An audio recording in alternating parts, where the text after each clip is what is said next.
ইতিহাসের অনেক বীর নারীদের আমরা ভুলে গেছি, তাদের অবদানের কথা আমরা আর জানি না,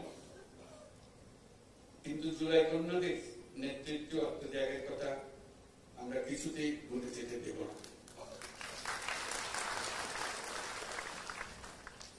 জুলাই গণঅভ্যুত্থানে অংশ নেওয়া নারীরা বিভিন্ন সময়ে আমাকে তাদের সংগ্রাম ও আশা-আকাঙ্ক্ষার কথা জানিয়েছে। আমরা যে নতুন বাংলাদেশ গড়ার স্বপ্ন দেখছি, নারীদের অংশগ্রহণ ও তাদের অধিকার নিশ্চিত করা ছাড়া তা সম্ভব হবে না। এই অধিকার প্রতিষ্ঠার জন্য নারীদের সাথে পুরুষদেরও সহযোদ্ধা হিসেবে দাঁড়াতে হবে। সমাজে নারীদের ন্যায্য স্থান প্রতিষ্ঠার জন্য পুরুষদেরকে উৎসাহী প্রতিযোগীরা এগিয়ে আসার জন্য আহ্বান জানাচ্ছি।